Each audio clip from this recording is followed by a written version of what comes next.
મિત્રો ખાસ જે ટપાલ સેવા વિશે વાત કરવી છે તે આ એક પ્રકારનું લેખિત માહિતી સંચારમાં ટપાલ સેવાઓ ખૂબ જ મહત્ત્વની છે. ટપાલ સેવા દ્વારા માહિતી એક જગ્યાએથી બીજી જગ્યાએ ઝડપથી અને ક્ષતિરહિત પહોંચાડવી જરૂરી છે. ક્ષતિરહિત એટલે ભૂલ વગરની. અહીંયા જે આપ્યું છે કે ટપાલ સેવા દ્વારા માહિતી એક જગ્યાએથી બીજી જગ્યાએ ક્ષતિરહિત પહોંચાડવી જરૂરી છે. આ ધંધામાં ખાનગી ટપાલ સેવા કે જેને આપણે કુરિયરની સેવા કહીએ છીએ, આંગણિયા દ્વારા પણ આવી સેવા પૂરી મળી શકે છે. અને ભારત સરકારના ટપાલ ખાતા દ્વારા પણ આવી સેવાઓ વ્યક્તિને અને ધંધાકીય એકમોને પણ મળી શકે છે. ખાસ કરીને ધંધાકીય એકમો આ પ્રકારની સેવાઓનો વધુ ઉપયોગ કરતા હોય છે. 150 કરતાં વધુ વર્ષોથી ભારતીય ટપાલ ખાતું દેશમાં માહિતી સંચારની સેવા પૂરી પાડતું મહત્ત્વનું ખાતું છે. મિત્રો ખાસ ટીક કરજો. કેટલા વર્ષોની વાત કરી? 150 વર્ષો કરતાં વધુ વર્ષોથી ભારતીય ટપાલ ખાતું દેશમાં માહિતી સંચારની સેવા પૂરું પાડતું મહત્ત્વનું ખાતું છે. ટપાલ ખાતું ટપાલ સેવાઓ સિવાય ઘણી બધી સેવાઓ. હવે ટપાલ ખાતાની અન્ય સેવાઓ કઈ હોય? તો કે સૌથી પહેલાં મની ઓર્ડરની સેવા, જેના વિશે પાછળ આપણે વિગતવાર અભ્યાસ કરવાનો છે. પણ ટૂંકમાં કહી દઉં કે તમારે જો એક જગ્યાએથી બીજી જગ્યાએ પૈસા મોકલાવવા છે તો ખાસ આ મની ઓર્ડરની સેવાનો તમે ઉપયોગ કરી શકો છો. નાની બચત યોજનાઓ અન્વયે થાપણો સ્વીકારવામાં પણ આવે છે. એના પર સારું એવું વ્યાજ પણ ચૂકવવામાં આવે છે. ટપાલ જીવન વીમા દ્વારા એક જીવન વીમાની સેવા પણ ગ્રામીણ જીવન વીમા સ્વરૂપે પૂરી પાડવામાં આવે છે. કારણ કે ગામડાની અંદર ખાસ આ પ્રકારની સેવા, ભારતની અંદર જેટલી પણ પોસ્ટ ઓફિસો છે એમાંની 90% પોસ્ટ ઓફિસો ગામડાની અંદર આવેલી છે. આ ઉપરાંત બીજી ઘણી બધી સેવાઓ પણ ટપાલ ખાતું પૂરું પાડે છે. જેમાં મ્યુચ્યુઅલ ફંડની અંદર રોકાણ કરવું હોય તો તેના વિશેની સેવા, ભારત સરકારની ઘણી બધી યોજનાના એજન્ટ તરીકેની તે કામગીરી કરે છે. એટલે કે એક પ્રકારનું પ્રતિનિધિ યોજના હોય સરકારની, પણ એના પ્રતિનિધિ તરીકે પોસ્ટ ઓફિસ કામ કરતી હોય છે. નિવૃત્તિ સમયે પેન્શનની ચૂકવણીના કાર્યો પણ તેના દ્વારા કરવામાં આવે છે. ટપાલ ખાતાને બેન્કિંગ સેવાઓ માટેની પણ પરવાનગી, મેં તમને પહેલાં જે પ્રમાણે વાત કરી તે પ્રમાણે, કે હાલના સમયે પોસ્ટ બેંક પણ શરૂ થઈ છે. હાલના સમયે પોસ્ટ બેંક, આ સરકારનું નવું અપડેટ વર્ઝન જેને કહીએ તે, બેંકની સેવા ખાસ આપવી શકે એટલા માટે કે જે પોસ્ટની સેવામાં જે અમુક બધી લિમિટો હતી કે અમુક કામ થઈ શકતા નહોતા, પોસ્ટ બેંક આવવાથી ઘણા બધા કામ સરળ થઈ ચૂક્યા છે. એટલે કે વ્યવહાર જીવનમાં જે રીતના તમે બેંકની સેવાનો ઉપયોગ કરો છો એ જ રીતના બેંકની સેવાના એ જ માધ્યમથી તમે બેંક પોસ્ટ સેવાનો ઉપયોગ કરી શકતા હો છો. ટપાલ ખાતું અન્ય બેંકોની જેમ પોતાની સેવાઓ ગ્રાહકોને આપે છે. ટપાલ ખાતું 1,50,000 કરતાં વધુ પોસ્ટ ઓફિસ ભારતની અંદર ધરાવે છે. તમે વિચારી શકો છો કેટલું જાયન્ટ આ ખાતું થયું કે જેની 1.5 લાખ કરતાં વધુ શાખાઓ છે. અને જેના 90% એમાંની 90% પોસ્ટ ઓફિસ તો ક્યાં આવેલી છે? તો કે ગામડામાં જ આવેલી છે. ગામડામાં જ 90% પોસ્ટ ઓફિસો આવેલી છે. તો આ ટપાલ સેવાઓ શું છે? તેમાં સામાન્ય ટપાલ સેવા તરીકે આપણે જેને ઓળખી શકીએ એ સામાન્ય ટપાલ સેવાના માધ્યમથી અલગ અલગ એની સેવાઓ આપણે વિસ્તારવાઇઝ જોવાની છે. તો સૌથી પહેલાં જોઈએ સામાન્ય ટપાલ સેવા. જે માહિતી મોકલાવવાની હોય તે પત્ર કે પરબીડિયા સ્વરૂપે મોકલી આપે છે. સૌથી પહેલું શું કીધું? સામાન્ય ટપાલ સેવા. તો સામાન્ય ટપાલ સેવામાં કોઈ પણ માહિતી, પત્ર, તમારા માટે ટપાલ એક સપના જેવી બાબત હશે. કારણ કે કદાચ તમે કોઈ દિવસ ટપાલ લખી નહીં હોય, અને ઘણા એવા હશે કે જેને કઈ રીતના લખવું તેનો કદાચ ખ્યાલ પણ નહીં હોય. તો ક્યારેક મિત્રો એકાદ વખત બીજે કશે ન લખો તો કાંઈ નહીં, આપણે શું કરવાનું? આપણા ઘરનું સરનામું લખીને જ તે પોસ્ટ કરવાનું. તમારા ઘરે પરત આવે તો સમજી લેવાનું કે ના તમને આ સેવાનો ઉપયોગ કરતા આવડે છે. અને બીજું કંઈક નવો આનંદ થશે. એકાદ વખત તમે આ પ્રવૃત્તિ કરશો તમને આનંદ થશે, કારણ કે પોસ્ટકાર્ડની એવી ખાસી કોઈ રકમ નથી. 50 પૈસાની અંદર પોસ્ટ ટપાલ સેવા દ્વારા મળે છે.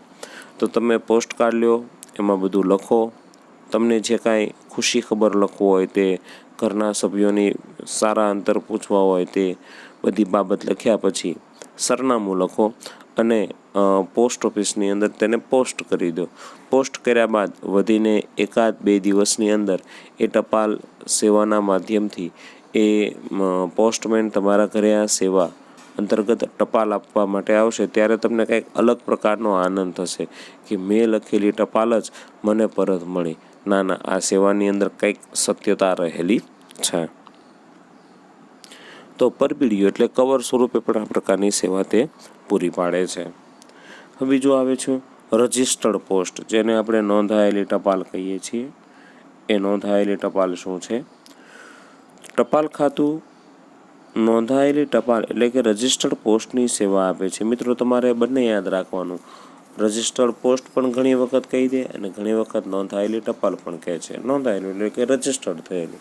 તો એ પ્રકારની સેવા પણ તે પૂરી પાડે છે. ટપાલ ખાતું નોંધાયેલી ટપાલ એટલે કે રજિસ્ટર્ડ પોસ્ટની સેવા આપે છે. આવી નોંધાયેલી ટપાલ જેને મોકલવામાં આવી હોય તેને ડિલિવરી આપવામાં આવે છે. આવી સેવા માટે સામાન્ય ટપાલ કરતાં વધુ કિંમત ચૂકવવી પડે છે. મેં તમને કીધું કે સામાન્ય ટપાલની કિંમત 50 પૈસા છે. એમાં 50 પૈસાની ટિકિટ છાપેલી જ હોય છે.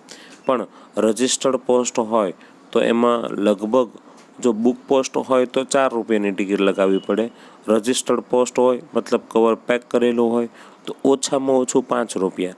વધારેમાં વધારે પછી કવરનું વજન કેવું છે અને સાઇઝ કેવી છે તેના પર તે વસ્તુ ડિપેન્ડેન્ટ થયેલી હોય છે, કારણ કે એના વજન અંતર્ગત તેના ભાવ પણ ફરતા હોય છે. માટે આવી સેવા માટે સામાન્ય ટપાલ કરતાં વધુ કિંમત ચૂકવવી પડે છે. તો ખાસ એને નીચે અંડરલાઈન કરજો. રજિસ્ટર્ડ પોસ્ટની સેવા માટે સામાન્ય ટપાલમાં તમે જે કાંઈ કિંમત ચૂકવતા હોય તેની કરતાં વધુ કિંમત ચૂકવવી પડતી હોય છે. જો મોકલનારને નોંધાયેલી ટપાલ મોકલેલ વ્યક્તિને મળી છે તેવા પુરાવા સ્વરૂપે તેની સહી જોઈતી હોય તો તેને સ્વીકૃતિ મેળવવા થોડી વધારાની રકમ પણ ચૂકવવી પડતી હોય છે. હવે પુરાવા તરીકે કે ભાઈ ચલો મેં રજિસ્ટર્ડ પોસ્ટ કર્યું, બરાબર, અને સામેવાળી વ્યક્તિને મળી ગયું, એને સહી કરી અને કવર લીધું. હવે મને કેમ ખબર પડી તેને મળી ગયું? તો અત્યારે આપણે કંઈક ભાઈ ફોન આવી જાય એટલે ખબર પડી જાય. વાત બરાબર છે, એ જણાવી દે. પણ પહેલાં જ્યારે આવી સુવિધા નહોતી ત્યારે લોકો શું કરતા હતા કે આવું ઇમરજન્સી હોય કે વધારે ઓલાવાળું હોય તો એને સિગ્નેચર કરેલો કાગળ પણ પોતાને દેખવા માટે ફરી પાછો મગાવે. તો એ પોસ્ટમેન એ ધક્કો વધારાનો ખાય છે કે આ પ્રકારનું કાર્ય વધારાની સેવા તમને આપે છે તો એના પૈસા પણ એક્સ્ટ્રા લેતા હોય છે. એટલે કે જેટલી સેવા તમે વધુ પ્રકારની માગો છો તો એ બધા પ્રકારની સેવા આપવા માટે પોસ્ટ બંધાયેલી છે, પણ તમારે એ બધાનું અલગ અલગ પેમેન્ટ કરવું પડતું હોય છે. તો આ વાત થઈ નોંધાયેલી ટપાલ માટેની, કે એની સ્વીકૃતિ મળી છે. સ્વીકૃતિ તમે થોડી જો પરત મગાવવા માગતા હોય તો તમારે એની વધારાની થોડી ઘણી રકમ પે કરવી પડતી હોય છે. હવે ત્રીજી સેવા આવે છે પાર્સલની સેવા. તો પાર્સલની સેવા પણ સરસ રીતના પોસ્ટ ઓફિસ પૂરી પાડે છે. જે વસ્તુઓની હેરફેર કાયદા દ્વારા પ્રતિબંધિત ન હોય તેવી જ વસ્તુઓનો પાર્સલ દ્વારા એક જગ્યાએથી બીજી જગ્યાએ મોકલી શકાય છે. ખાસ આ વસ્તુ યાદ રાખવાનું, કાયદા દ્વારા શું ન હોય? પ્રતિબંધિત ન હોય તેવી વસ્તુઓ. તમે એમ કહો કે ભાઈ મારે બોક્સની અંદરનું દારૂ હોય, દારૂની 4 બોટલ પેક કરીને જવા દો, શું ખબર પડવાની છે? ના, ખબર પડી જાય છે. અને જ્યારે ખબર પડે છે ને ત્યારે કાયદા કાનૂન એટલા બધા કડક છે કે એમાં તમને સજા વધારે થતી હોય છે. કારણ કે તમે એક તો છેતરો છો, ખોટી વસ્તુ મોકલો છો, વગેરે પ્રકારના નિયમોનો તમે ભંગ કરો છો તો એ અંતર્ગતની કલમો પણ તમારા પર લાગતી હોય છે. એટલે અઘરું થાય. એટલે કે જે વસ્તુનો પ્રતિબંધ છે એવી વસ્તુઓ તમે આ સેવાના માધ્યમથી કોઈ પણ રીતના મોકલી શકતા નથી. જરૂરિયાત મુજબ આવા પાર્સલનો વીમો લઈ શકાય છે. કોઈ પણ પોસ્ટ ઓફિસથી પાર્સલનું બુકિંગ કરી શકાય છે. સામાન્ય રીતના પાર્સલ મોકલનાર પાર્સલ મોકલવાની ફી પોસ્ટ ઓફિસને ચૂકવે છે. જનરલી આવું બનતું હોય છે કે તમે અહીંયાથી પાર્સલ મોકલાવો છો તો એના પૈસા તમારે જ ચૂકવવા પડતા હોય છે. તમે એમ કહો કે સામેવાળી પાર્ટી આગળથી લઈ લેજો, એ વસ્તુ લગભગ સંભવતઃ શક્ય બનતું નથી. એટલે તમે અહીંયાથી જ્યારે પાર્સલ આપો છો ત્યારે જ તમારે એના પૈસા પે કરવા પડતા હોય છે.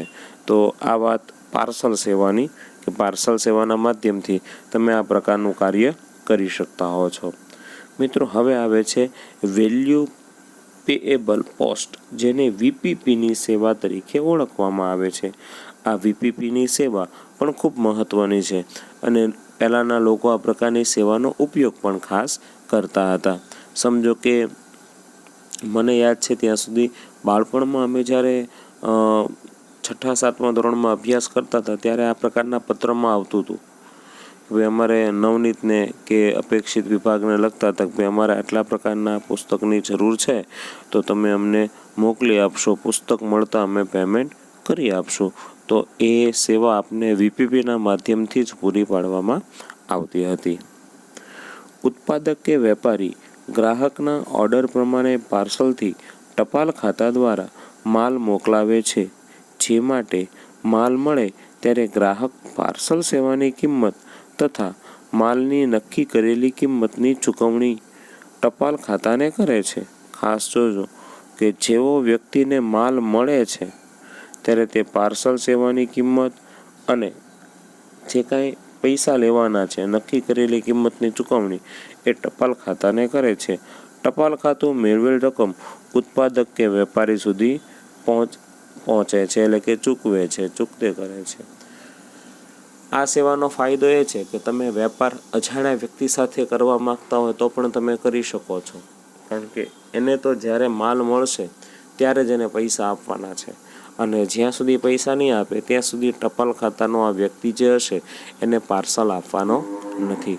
તો આ પ્રકારની સેવાનો લાભ લેવા માટે પણ ઘણા બધા લોકો વીપીપીની સેવાનો ઉપયોગ કરતા હોય છે. તો પાર્સલની સેવા અંતર્ગત વેલ્યુ પેએબલ બાય પોસ્ટ વીપીપીની સેવા પણ સમાવેશ થાય છે. મિત્રો, હવે ચોથી સેવા આવે છે સ્પીડ પોસ્ટ.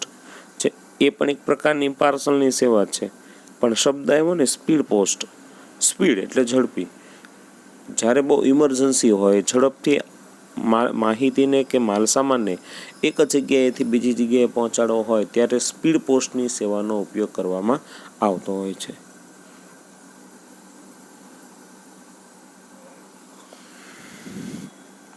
સ્પીડ પોસ્ટ યાની કે પાર્સલ. ટપાલ ખાતું ભારતમાં નક્કી કરેલા સ્થળો માટે ઝડપી ટપાલ અથવા પાર્સલની સેવા ચોક્કસ સમય મર્યાદામાં ડિલિવરી થશે તેની ખાતરી સાથે સ્વીકારે છે. જો 2-3 વસ્તુ આવી. એક તો ભારતમાં નક્કી કરેલા સ્થળોની વાત થઈ કે એ સ્થળે ત્યાં સુવિધા મળે. બીજું ઝડપથી મળે અને નક્કી કરેલા સમયે ડિલિવરી કરી આપવાની ખાતરી આપે. તમને 2 દી કીધું હોય તો 2 દીમાં મળી જાય. જનરલી 2 દી વધારે કહેવાય છે, 2 દીથી વધારે સમય લગભગ થતો નથી. સ્પીડ પોસ્ટ પાર્સલ માટે સામાન્ય ટપાલ પાર્સલ કરતાં વધુ કિંમત ચૂકવવી પડે છે અને જરૂરિયાત પ્રમાણે વીમો પણ લઈ શકાય છે. તમારે આ સેવાનો વીમો લેવો હોય તો તમે વીમો પણ લઈ શકો, પણ અગાઉ જે કાંઈ સેવા આવી ગઈ એ બધા કરતાં આમાં થોડીક કિંમત વધારે ચૂકવવી પડતી હોય છે. પણ સિમ્પલ સમજવા જેવી બાબત છે. જેટલો ગોળ નાખશો એટલું ગળ્યું થશે. જેટલી ફેસિલિટી વધારે માગશો તો એ ફેસિલિટી અંતર્ગતના પૈસા પણ તમારે વધારે ચૂકવવા પડતા હોય છે. હવે 5મી સેવા આવે છે એક્સપ્રેસ પાર્સલ. એક્સપ્રેસ ઝડપી, ખૂબ જ ઝડપી. સ્પીડ પોસ્ટ કરતાં પણ એકદમ ઝડપી, એટલે કે સિમ્પલ વસ્તુ સ્પીડ પોસ્ટ કરતાં ઝડપી હોય તો એની કિંમત પણ સ્પીડ પોસ્ટ કરતાં વધુ ચૂકવવી પડતી હોય. એક્સપ્રેસ પાર્સલની સેવા વ્યક્તિઓ અને ધંધાકીય એકમો એમ બંનેને પ્રાપ્ય છે. એક્સપ્રેસ પાર્સલ નક્કી કરેલી સમય મર્યાદામાં ખૂબ ઝડપથી પહોંચાડાય છે. ટપાલ ખાતું આના માટે હવાઈ માર્ગ અને અન્ય સૌથી ઝડપી મળે તેવા માર્ગે મોકલે છે. હવે જો જેટલી તમે વધારે સેવાનો ઉપયોગ કરો છો તો એના પૈસા તો તમારે વધારે ચૂકવવા જ પડશે. એટલે સ્પીડ પોસ્ટ કરતાં આ એક્સપ્રેસ પાર્સલની ફી કેવી હોય છે તો કે વધુ હોય છે. બીજી વસ્તુ કે આ માધ્યમથી વસ્તુ પહોંચાડવા માટે હવાઈ માર્ગનો પસંદ કરવામાં આવતા હોય છે, તો એને પણ કિંમત વધારે ચૂકવવી પડતી હોય, તો એ અંતર્ગત અહીંયા એનું કોસ્ટિંગ પણ એટલું ઊંચું આવતું હોય છે.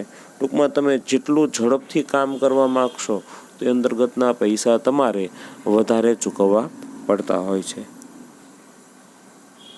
તો આ એક્સપ્રેસ પાર્સલ અંતર્ગતની વાત, જે સ્પીડ પોસ્ટ કરતાં પણ થોડુંક વધારે અપડેટ વર્ઝન છે, વધારે ઝડપી છે, તો એના પૈસા પણ એટલા ઝડપથી તમારે વધારે ચૂકવવા પડતા હોય છે. હવે આવે છે બચત સેવાઓ.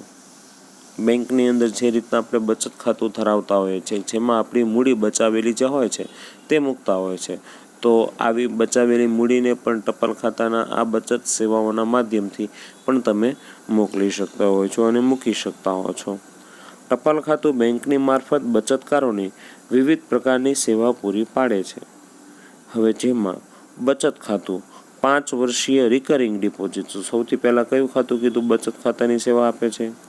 બીજું 5 વર્ષ રિકરિંગ ડિપોઝિટ. રિકરિંગ ડિપોઝિટ એટલે નક્કી કરેલી રકમ, નક્કી કરેલા સમયે, નક્કી કરેલા સમય માટે તમારે બેંકમાં ભરવી પડતી હોય છે. ફોર એક્ઝામ્પલ તરીકે દર મહિને તમે નક્કી કર્યા 1000 રૂપિયા, સમય નક્કી થયો દર મહિનાની 10 તારીખ, તો દર મહિનાની 10 તારીખે તમારે 1000 રૂપિયા એ ખાતામાં ભરવા પડતા હોય છે. ટર્મ્સ નક્કી કરી 5 વર્ષ, તો 5 વર્ષ સુધી તમે રકમ ભરો છો, તો 5 વર્ષ બાદ તમને વ્યાજ સાથે એ વસ્તુ પરત કરવામાં આવતી હોય છે. તો આ વાત થઈ એક બચત સેવા અંતર્ગતની, કે બચત સેવાના માધ્યમથી એક બચત ખાતું, બીજું 5 વર્ષીય રિકરિંગ ડિપોઝિટ ખાતું, સમય આધારિત થાપણો, સમય 2 વર્ષ 5 વર્ષ એવી પણ થાપણો લોકો મૂકતા હોય છે. માસિક આવક યોજના, દર મહિને એને પૈસા મળે એ પ્રકારની આવક યોજનાનું પણ પ્લાનિંગ પોસ્ટ ખાતું કરી આપતું હોય છે. વયસ્ક નાગરિકો માટેની બચત યોજના, વયસ્ક એ વૃદ્ધ લોકો જે હોય એના લોકો માટેને પણ બચત યોજના છે. 15 વર્ષીય જાહેર ભવિષ્ય નિધિ ફંડ, 15 વર્ષની ટર્મ્સ હોય તો એના માટેનો પણ એક નવી વસ્તુ છે ભવિષ્ય નિધિ ફંડ. એની અંદર પણ તમે સારું એવું રોકાણ કરી શકતા હોય છો. રાષ્ટ્રીય બચત પત્રો, 5 વર્ષ અને 10 વર્ષના સમયગાળા માટે કેવીપી જે બહાર પાડવામાં આવેલા હોય, ડબલ થાય 10 વર્ષે, તો આવા કેવીપીની સેવા પણ પૂરી પાડવામાં આવે છે. સુકન્યા સમૃદ્ધિ ખાતા જેવી સેવાઓ પણ તે પૂરી પાડે છે. ખાસ કરીને ઘરની અંદર દીકરીનો જન્મ થયો હોય તો એના માટે જો સુકન્યા સમૃદ્ધિ યોજના અંતર્ગતનું ખાતું ન ખોલાવ્યું હોય તો ખોલાવી દો, અને પછી દર મહિને નક્કી કરેલી રકમ ભરવા માટે તૈયાર થાવ તો અમુક સમય બાદ સરકાર દ્વારા આ યોજનાનો લાભ પણ હરેક નાગરિકોને મળવાપાત્ર થતો હોય છે.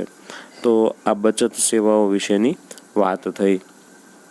બેંકની જેમ પોસ્ટ ઓફિસમાં પણ બચત ખાતા ખોલાવી શકાય છે, જે માટે ચેકબુક પણ મળે છે અને એટીએમ કાર્ડ પણ વધુ ઝડપથી આપી દેવામાં આવે છે. તો આ રીતના વાત થઈ બચત સેવાઓ વિશેની. આગળ આપણે વધારે જોઈએ તો અલગ અલગ સેવાઓ, જેમાં હવે આવે છે રિકરિંગ ડિપોઝિટ યોજના. રિકરિંગ કરવું એટલે કે બચાવવું, પણ એક સાથે તમને કોઈ એમ કે લાખ રૂપિયા બચાવો, તમે ન બચાવી શકો, પણ રોજના 100 રૂપિયા લેખે લાખ રૂપિયા બચાવવા હોય તો એ વસ્તુ શક્ય છે. તો ટીપે ટીપે જેમ સરોવર ભરાય તેમ આ નાની નાની રકમ બધી ભેગી થઈને એક વિકરાળ સ્વરૂપ ધારણ કરતી હોય છે.